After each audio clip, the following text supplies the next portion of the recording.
Speaking of blowouts, you and I are on the same wavelength, and that's pretty scary. This is a beatdown. This was no blowout. Yeah, Ernie, you said this was going to be a test. They got an F. They got an F on the test. They got kicked out of class, Chuck. Hey, go see the principal. Yeah, put a little note on that test. See me. I think they just dropped the course. But there's hope on the way. Who? Benjamin Button coming back. Benjamin Button? Yep. LeBron James. Isaiah Hartenstein. 40 to 22. Come on. Oh, come on. Shai, quit playing. Jesus. If a dude do you like that, you got to hit him. You got to hit him. You got to hit him, man. When people just playing with you. Jason Wallace off the mark. Watch this. Oh, come on, man. Watch it. Man. 1, 2, 3. Watch it. Williams. 1, 2, 3. Watch it. That's just a preview of what's to come later on in this show. SGA. Ooh. They just playing around now. Yeah. Oh, come on, man. Come on, man. Isaiah Joe. Come on, Curly. Oh, man. Come on, man. 121 to 92 is your final score. Come on, man. Get out here doing Globetrotter stuff on the Lakers. OKC. Come on, man. Stop it. It was already their best start since the move to Oklahoma City, and it just got better. They're 12-1, 121-92. The final, SGA, his 11th 30-point game of the season. They've played 13 games. And afterwards, he spoke with Malika Andrews. Shai, so many people contributed to this win, and you've talked about how important every single game is. Now, championships, they're not won in November, but these sorts of habits, that's when things are built. What sort of answers are you finding? Yeah, I think the main thing is we just got to focus on ourselves and continue to get better. We've done a pretty good job of that in the first couple of weeks of the season. We definitely feel like we're a better team than we were at the start of the season. Before that, we just got to continue on that trend and we'll be okay. You had 30 points in 29 minutes, but you have sat more fourth quarters than you've played this year, my friend. Are you ready to play in the fourth quarter at all? As long as we win, I don't care what happens. How many points, how many minutes. As long as we win, I'll be a happy camper at night. Good answer. You all talk about stacking days with this team. What sort of days are you stacking with beating the Los Angeles Lakers, the Golden State Warriors in back-to-back games? What does that pile amount to? Yeah, two good teams. High-level opponents with talent, with experience, playoff teams, obviously. We just want to come out here and throw our best punch and see where we stood this early in the season. We did a pretty good job in the back-to-back. But, yeah, we definitely got better the last 2 days, and that's the main goal. Well, if this is pretty good, then it might be scary what very good is, Shai. Thank you so much for the time. I appreciate it. All right, appreciate it. All right, guys. ESPN, I still play basketball, I swear. Yeah, and we will see him one of these days. Does Kenny have to stay in Anchor Sports Center after the show? No, it was or are you guys still negotiating that? No, it was just great seeing my teammate Malika Andrews out there. Who got more jobs? Who got more jobs? Great seeing her out there. Hey, Kenny, who got more jobs? You, Malika, or Stephen A? No, I'm not close. But I'm just taking a play. I don't do the steam room and CNN with Gayle King and all that. I don't do another. That show ran its course. That show's over? That show got dropped? That first part didn't get dropped. Yeah, no, what happened? We were only going to do a few shows. That's what they tell people when they drop it. That's what they tell you. No, Kenny. They parted ways. First of all, you ever been on a date and the girl says, well, we were only supposed to go on 2 dates? Y'all are not going to disparage my Gayle King. No, we were only going to do a certain number of shows. And that's all you did. That's a certain number of it. Stop it. Don't let you do this week, Chuck? I got a new show with Gayle King. It's going to be on CNN. Yeah. How many episodes y'all do? One? We did like 10, I think. Yeah, that was all we were going to do. Almost as many as we did with Listen Up. Oh, Listen Up. That did get canceled. Come on, man. Hey. Yes, it did. So did the Smiths. Meet the Smiths. What happened, Chuck? So did that Shackton going around the world following you, showing you around. That got canceled too, right? Chuck says, no, I never got a show canceled. You know that game show you was on. Oh, wait till you see what Steph was up to tonight in San Antonio when we come back. Two of the best players in the world are facing off tonight, Luka Doncic and the reigning MVP, Shai Gilgeous-Alexander. We've seen what Luka has done, over 37 a game. He's flirting with a triple-double with his rebounds and assists every night. On the other side, SGA is balling out, 33 points a game, 5 boards, 6.5 assists on 52% shooting. It's the most points combined by 2 players in a head-to-head matchup in 60 years since Elgin Baylor and Rick Barry did it in 1966. It's pretty incredible. For such a big game, we had to send in another reporter to OKC, baller, Allie Clifton. Did you just call me a baller? Baller. I love that. Rob, did you hear that? Yeah, Take Rob. note. I'll be coming back to you at the end of this segment. Because, Skeeter, I thought... Oh, he's a baller. That's a baller. He's a real baller. And we're gonna that's a baller. And we're gonna talk about the effect of that man right now. I want to peel back the curtain just a little bit, because if there's one thing I think this team, though early, is showing us, it's one, winning is fun. And with this squad in particular, it's not by accident. I'd actually argue that it's even outside the X's and O's. For example, whether it's that guy, the baller, Luka Doncic, setting up the fast car racing at the Porsche dealership earlier in the season, or as you see here, legit social media trolling, which started with Luka in the summer and has now become a team bonding tool. Look, as JJ Redick once said, you're only as close on the floor as you are off of it. And I think this team is really starting to understand that. Take a listen. We're all a pretty young team, or somewhat around the same age, and so I feel like we all get along really well. I feel like that definitely helps with chemistry and stuff. Who's the best troll? Best what? Who's the best Instagram troll? Best IG troll? Luka, probably.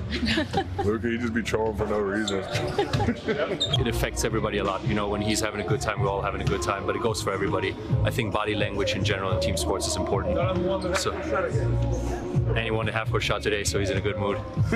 No, but it definitely helps. You know, just having positive spirits all over, and especially when he's our leading guy, coming out with positive energy.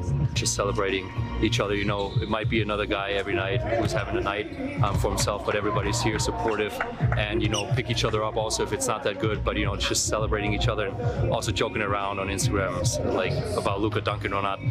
It's just that's the positive energy that we want as a team, and gotta keep building that chemistry. You see the smile on Maxi Kleber's face. I am happy to report that the energy, the vibes were high at shoot-around this morning, large in part because of that man. Half-court shooting contest at the end. He went 4 in 1 over the course of 5 attempts, in which he made 3 in a row. You could imagine he was very excited. That's where he wanted to let Maxi and all the reporters know what he had just accomplished. But I also want to say, if that energy translates to the floor here tonight, the Lakers put themselves in a great position to experience some success versus the defending champs. And I will say this, as you guys laugh, if Twitter IG trolling, the non-ball is behind you. Can you go do your job?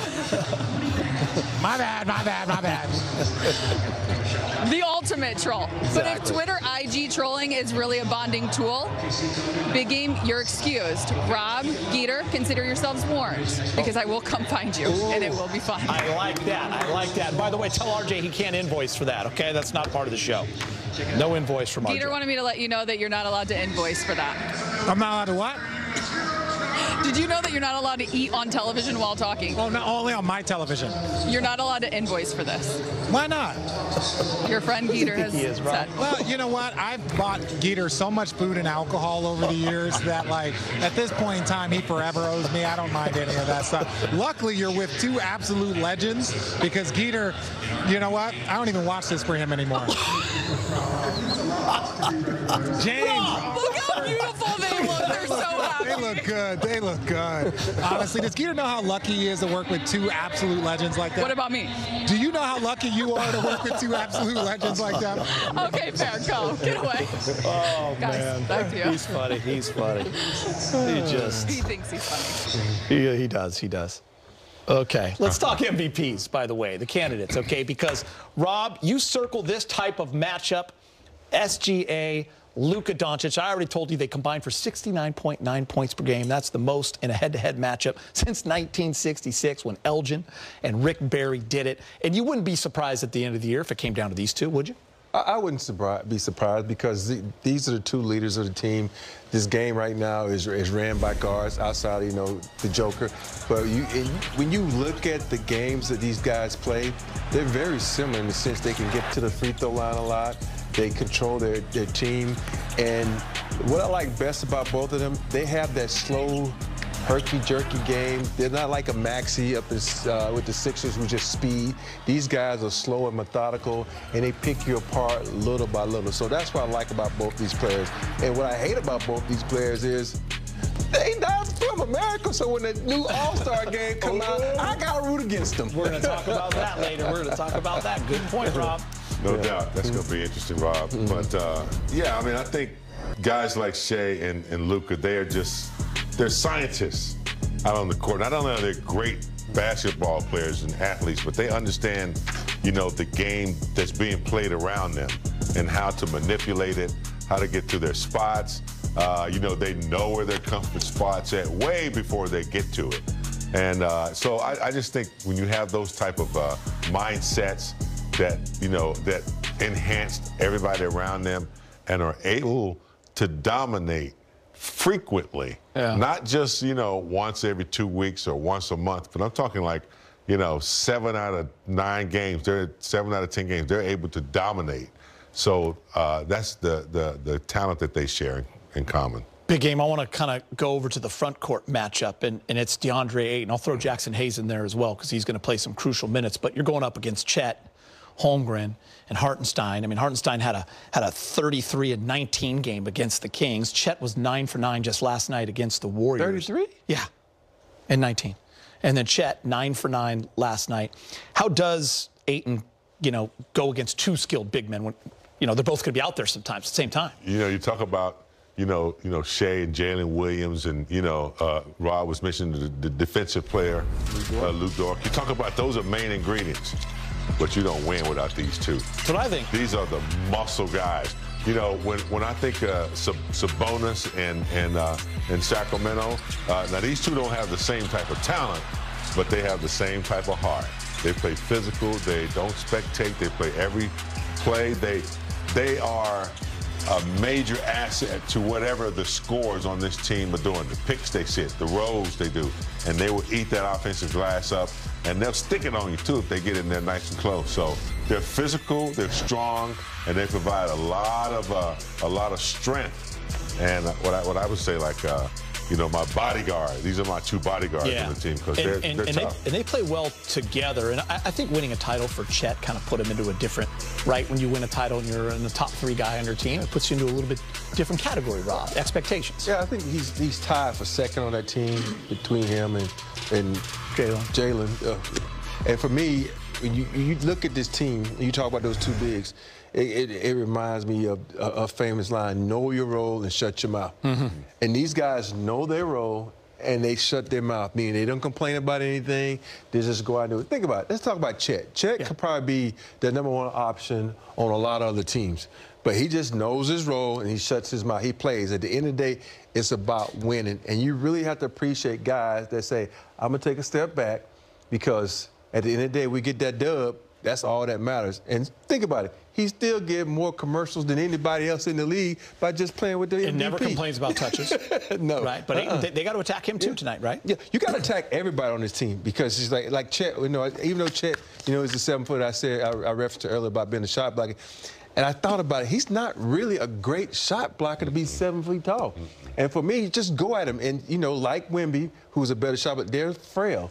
And sometimes when you got a big body like a Rui, you can big body him, get it out of position, and you throw a nice little jump hook. So I think, with those two guys, go at them. Don't be afraid. Go at them.